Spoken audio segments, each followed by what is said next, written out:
In LA this week, They had his head wrapped up very well so that I didn't see his brains falling out. I'm Anna Marcos. Police and city leaders are cracking down on hit-and-run drivers in LA. That's coming up. a mayoral summit addresses the housing crisis facing Los Angeles. And how to keep your kids from becoming targets of online predators. Some tips coming up.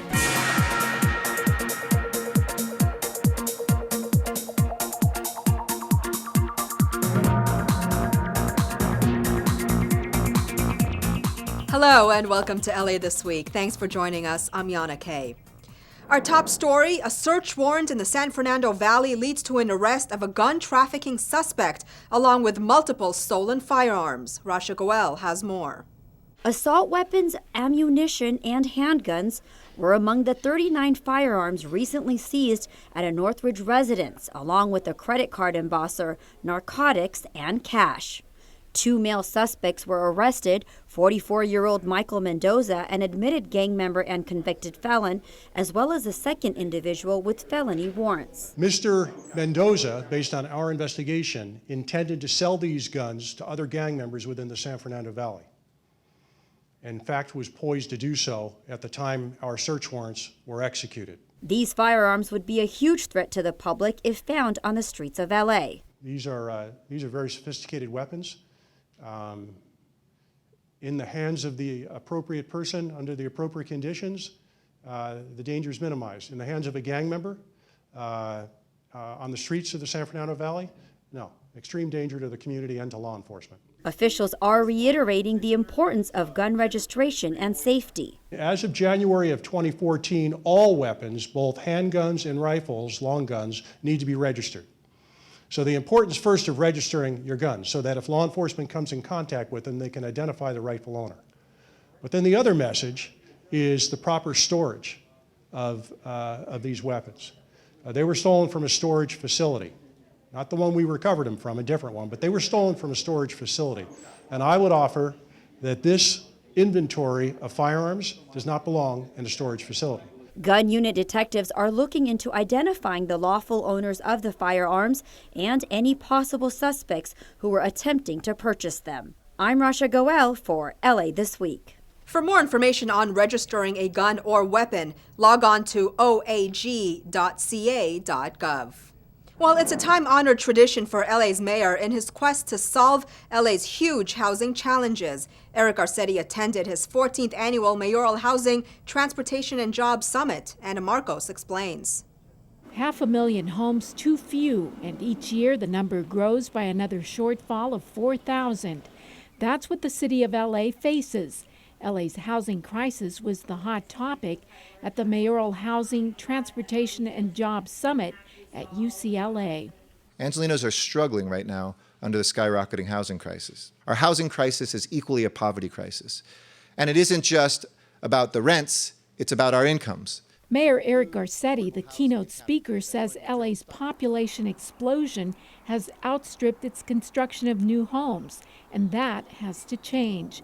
He has pledged to build 100,000 new homes by 2021, 15,000 of them affordable housing units. The plan is to build more housing along transportation corridors and to expedite the permit process for new development. Something that used to take 3 months now takes 3 hours. We're like the lens crafters of building permits now while you wait. For most of the experts here, housing is tied to everything else: transportation, jobs, and attracting more business to LA.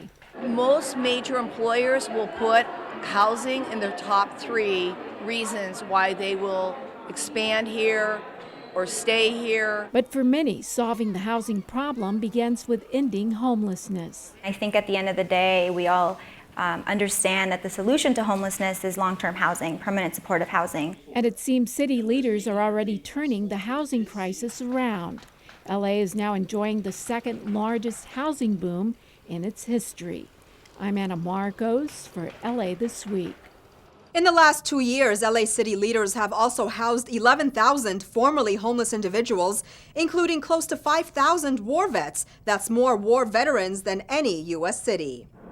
But the city can't fight homelessness alone. LA is also working with LA County on parallel plans to solve the issue in our region. But as Gil Reyes reports, both strategies require assistance from Washington. LA's homeless crisis inspires a rare convening of Los Angeles city and county leaders, also a pledge from the federal government. HUD and its team stand ready, willing and able to help with technical assistance and advice and perspective. Housing and Urban Development Secretary Julian Castro recently visited LA, where homelessness in both the city and county has increased 12% over the last 2 years. At a meeting in downtown, local officials asked Castro for an increase in federal vouchers to help subsidize more housing for veterans and other low-income residents. Just after he became HUD Secretary, one of the first things we did together was drive through Skid Row to actually, it was one of the things he wanted to do the first visit that he was here, because this is unfortunately the homeless capital of America. LA County supervisors have approved the plan to spend $20 million on new housing next year. County spending would increase over the next 5 years to meet the goal of $100 million set aside annually.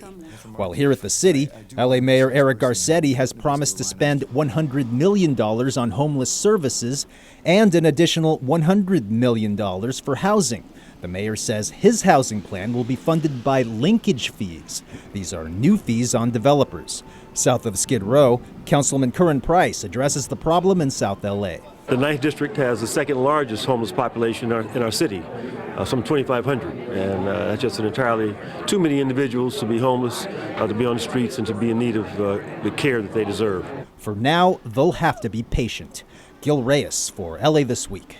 City and county leaders are expected to release a joint plan on homelessness in February. Well, the number of hit-and-run crimes is going up this year from last year in LA, and now a new campaign cracks down on hit-and-run drivers and other unsafe motorists. Anna Marcos has more from LAPD headquarters. There is little closure for the relatives of hit-and-run victims, people like Elena Lugo and Pamela Strong. Strong's brother was killed at this street corner in downtown LA on his way to the Union Rescue Mission, where he ate meals and volunteered. Strong remembers her first visit to the coroner's office. They had his head wrapped up very well so that I didn't see his brains falling out. There wasn't a bone in his body that hadn't been broken. He was thrown 76 feet. His one shoe was in the gutter. The driver, after he struck Mr. Strong, made a U-turn, looked at Mr. Strong's dead body, and then took off. Fortunately, there was a witness. Accidents like that are the reason police and city leaders have teamed up with Clear Channel Communications in a new anti-hit-and-run campaign. Clear Channel will donate space on digital billboards to remind drivers to obey the rules of the road. Hit and runs are no longer labeled as accidents. These are not accidents in the city of Los Angeles. We now call them crimes. There is nothing that is more likely to kill an Angelino than a traffic accident. Last year there were 27 deaths from hit-and-run accidents in LA, and only 20% of them have been solved. This year the number of hit-and-runs and fatalities is already higher to date. City leaders and victims' families are asking the public for help. This suspected hit-and-run driver, Mando Portales, is still on the loose after killing Irma Lugo in a hit-and-run last month. It was really hard for us because, all of a sudden she's gone. The witness in this case did not have to appear in court, and it only took her a few minutes to give the information to the police. However, it meant the entire world to me. If you see a hit and run, city leaders advise you to call 911, get a description of the driver and their car, and stop to help the victim, but do not chase the suspect. These tips could help catch those who leave the scene of a crime, and they just might help save the life of the victims. I'm Anna Marcos for LA This Week. Again, if you see a hit and run, call 911. Or if you have any information that could help police, call 877-LAPD 24/7 or 800-222-TIPS. Well, LA Catholic schools participate in a cyber symposium aimed at protecting kids from online predators. Gil Reyes reports from downtown LA. Speaking to middle and high school students, law enforcement present a creepy situation. Someone on Facebook asks you to send photos of yourself that may be sexual in nature. No, you would have to say no. Yeah. Ninth grader Luna Soleil Holloway is taught to follow her gut feeling and be assertive when saying no. Do what makes you feel comfortable other than what makes everyone else feel comfortable. This cybercrime safety symposium at the California Endowment invites students, teachers, and parents from around 60 schools within the LA Catholic Archdiocese. They're learning ways to avoid bullying and sexual exploitation of children on the internet. Parents or the parents don't know who their kids are interacting with. They don't know who their friends are online. They don't know the places where they're going online. And that can spell trouble. The LA City Attorney's Office warns parents about the rise in so-called sextortion cases. That's when online predators trap children into sending sexually explicit photos. What they do is they use those pictures to extort, if you will, more pictures out of the kids and out of the adults. So it's a very, very scary thing. We're seeing a huge increase. Young people get trapped in the cycle when they don't tell their parents for fear of getting in trouble. The LA City Attorney's Office urges kids to avoid popular sites like Omegle, where chatting among strangers is encouraged, while parents are urged to use their own discretion in blocking sites and apps on their children's computers and smartphones that they feel are inappropriate, even though kids might not like this. I don't think it's necessarily our job as parents to be in a popularity contest. Our job is to keep them safe, and it's harder and harder with this cyberspace world out there that they love so much. Being aware and talking to your kids can go a long way. In downtown LA, Gil Reyes for LA This Week. Our Lady of Grace and St. Genevieve schools were among the 60 Catholic campuses taking part. Well, it's out with the old and in with the new. One of LA's oldest and most iconic bridges gets a huge goodbye as the city prepares for its demolition and a new replacement. Anna Marcos takes us to the celebration. The farewell party for the 83-year-old 6th Street Bridge had fans taking pictures from all sides, from up high, from down below, and everywhere in between. This iconic landmark is one of several bridges that helped LA grow from a pueblo to a mega metropolis that expanded east into suburbs like Boyle Heights. Since 1932, it has served as a backdrop for films and commercials, as well as the backdrop of many Angelenos' lives. But unfortunately, because of the materials that were used to build the bridge is practically eating itself up. It has a very high chance of coming down in an earthquake. The bridge will be torn down early next year. But for now, the party is on, and what a send-off. Games, food, and lots of music were on tap, including entertainment by War and Taboo from the Black Eyed Peas. Check it out. I grew up in Dogtown, in the projects of Dogtown until I was 5 years old, ladies and gentlemen. I represent East LA day and night. Bridge lovers got to see a model of what the new bridge will look like. It will include bike and pedestrian lanes, as well as parks, soccer fields, and a plaza at the end of the bridge. It is a way of getting from one side of the city to another to connect Boyle Heights, East Los Angeles with downtown, the Arts District, but it is also meant to be a place to be. It is a place to be on top of the bridge, to bring bicycles, pedestrians to the bridge, to have large civic celebrations. Whenever you replace 3,500 feet of a viaduct here, it's no easy challenge, but we're up for it. The celebration continued into the night as Councilmember Jose Huizar and his family joined the masses in rocking out to the music.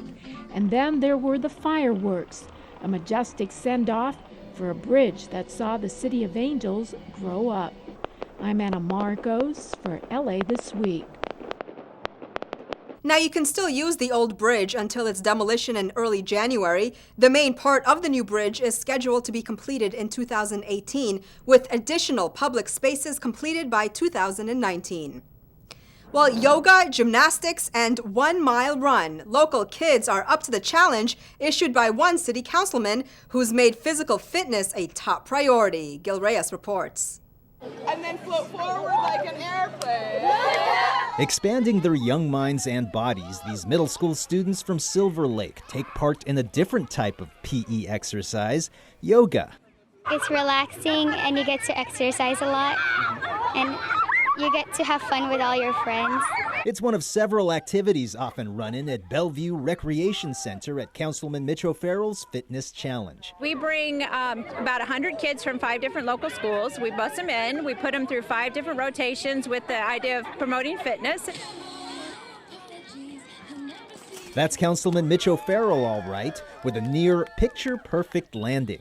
The former high school gymnast watches children practice their dismounts. I was heavily influenced by a world of fitness when I was young, and so I want to provide an opportunity for youth in the 13th District to experience the same thing and the same opportunities that I had. 1984 Olympic track and field silver medalist Danny Harris coaches running drills. He says LA's childhood obesity rates could be easily reduced with daily exercise that's fun.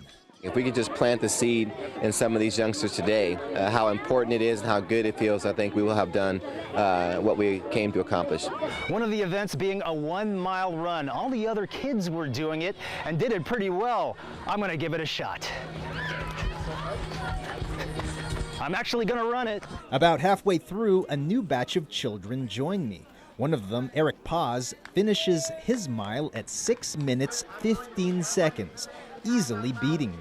Later, he offers me tips. But like if you run, like if you jump with your legs, and you could be really quick too.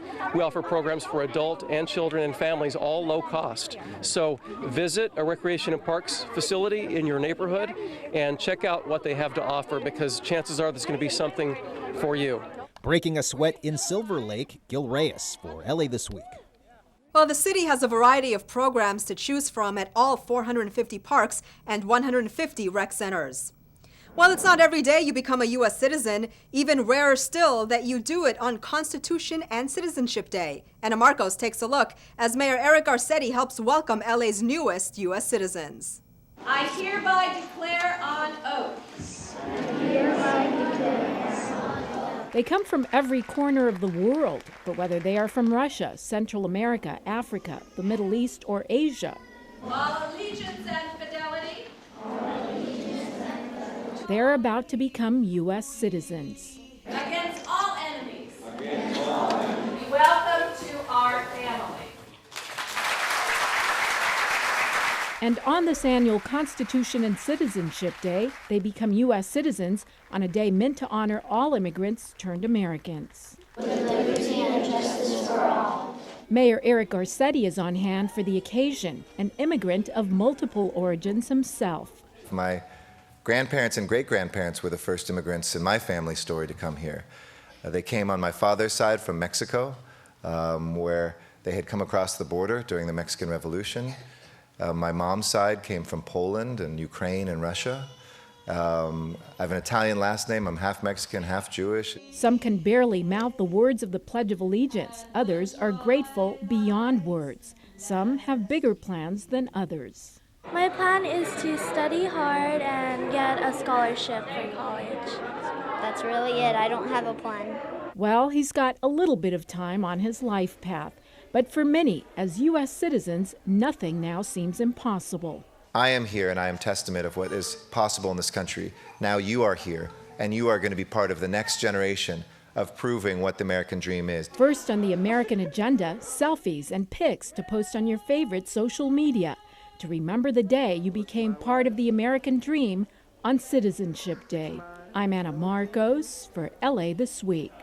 And Mayor Garcetti told the new citizens to get their friends on the pathway to citizenship. He says 800,000 immigrants in LA County are eligible. He also said he will always fight anti-immigrant sentiment because this country was built by immigrants. While molding the next generation of technology gurus, city leaders put the brakes on new tax certificates for medical marijuana dispensaries, and one of the oldest streets in LA gets a special honor. All these stories in CityBeat. A group of LA high school students took part recently in a 24-hour hackathon event at Rhubarb Studios in downtown LA. The month-long campaign, which partnered with various tech companies and LA Mayor Eric Garcetti's office, aims to spread resources and foster a love for computer science among K-12 students. They were encouraged to come up with ideas, projects, and create innovative solutions. We want to make this a hub. So right now, you're seeing the next best generation right now, the next best talent. You're seeing the future, and we're really standing on the shoulders of giants. This is part of our efforts to make sure that we have a workforce trained for the 21st century. The City Council voted 13-0 to support Councilwoman Nuri Martinez's motion to stop giving out new business tax certificates for medical marijuana dispensaries, since most such businesses are illegal in Los Angeles. Despite the 2013 voter approval of Prop D, which banned most medical marijuana businesses in Los Angeles, the city has continued to issue tax certificates and collect taxes from them, illegal or not. Downtown LA's Alvera Street has been recognized as one of the country's top 5 great streets by the American Planning Association.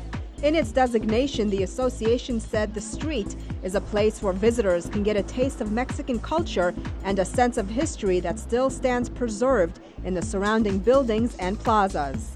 Alvera Street is one of the oldest streets in Los Angeles, where the city was born as a Spanish pueblo in 1781.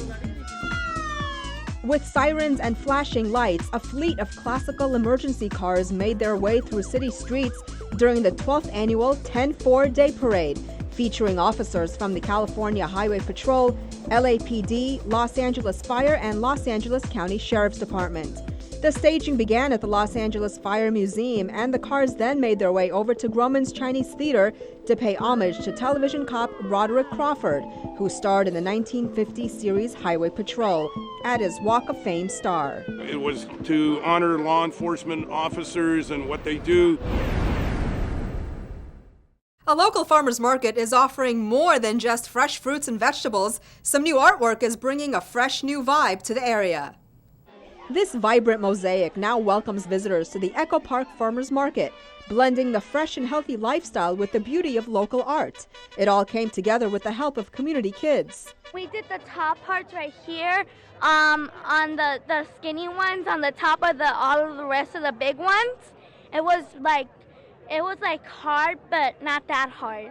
It took local artist Katrina Alexi 5 months to complete the brightly colored mosaic, which was made using all recycled tiles that were earmarked for the landfill. The whole idea was to take material that would be thrown into a landfill and make art out of it. The 40-foot-long mosaic serves as a celebration of healthy foods, showcasing various tiles of fruits and vegetables that can be found at the farmers market, which is now in its 9th year.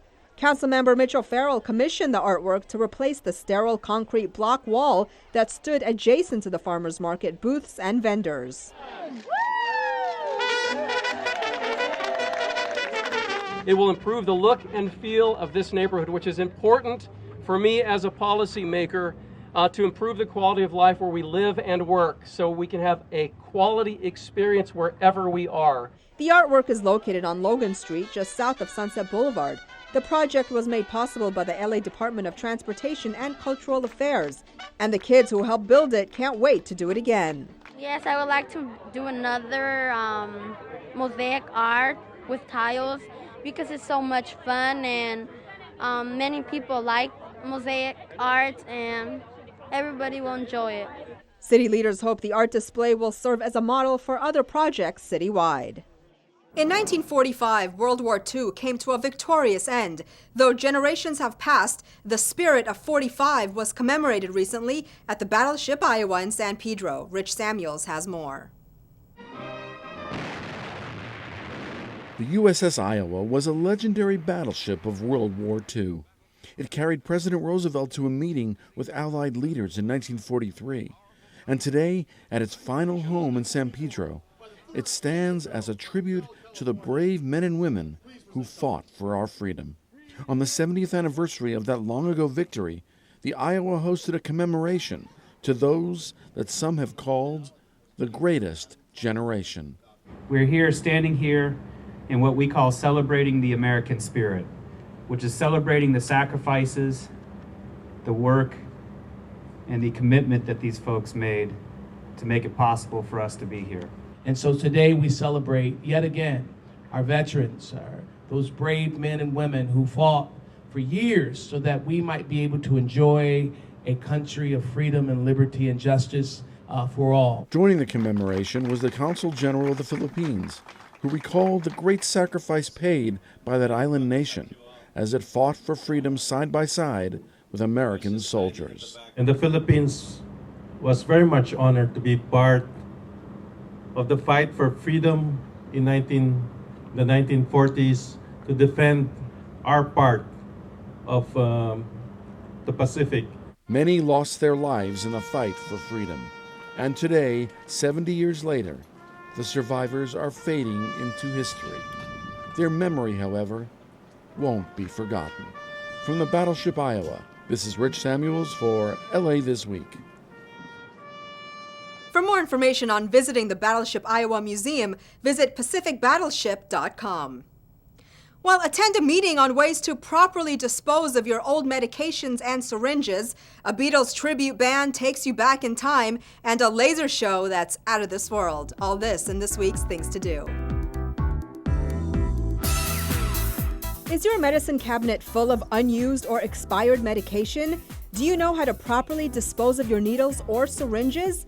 Well, LA County is in the process of developing an ordinance to ensure safe, convenient, and proper disposal of these items, and needs your input about this important public health and safety issue. Attend a public meeting and voice your opinion on Friday, November 13th at 1:30 p.m. at the LA County Hall of Administration building, located at 500 West Temple Street in downtown Los Angeles in room 374. Go to publichealth.lacounty.gov for more information. Go on a musical journey through the best songs of one of the greatest bands of all time with the Beatles tribute band Ticket to Ride. From the Fab Four's early days as mop-topped leaders of the British invasion through their psychedelic Sgt. Pepper era, Ticket to Ride recreates an authentic Beatles concert experience that includes period-accurate costume changes.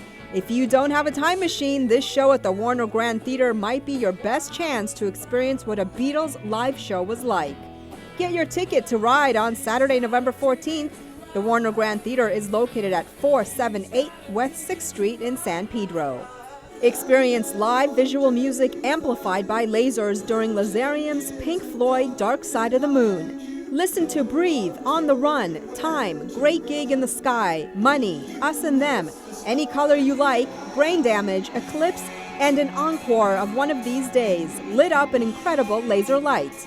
Beautiful laser illusions and laser effects with spectral intensity in an intimate backstage studio environment. A choreographed laser spectacular performed live to Pink Floyd's musical masterpiece. Lazarium, the cosmic laser concert, features totally unique laser effects and an immersive live laser experience with visual energy you'll never forget. Lazarium is music for your eyes. Lazarium is located at 6911 Havenhurst Avenue, number 102 in Van Nuys. For more, visit lazarium.com. And that's a look at some things to do. Well, that's going to do it for this edition. I'm Yana Kay, and from all of us here at LA This Week, thanks for joining us. A reminder that you can catch us online at lacityview.org. You can also follow and like us on Facebook. We'll see you back here next week for more of LA This Week.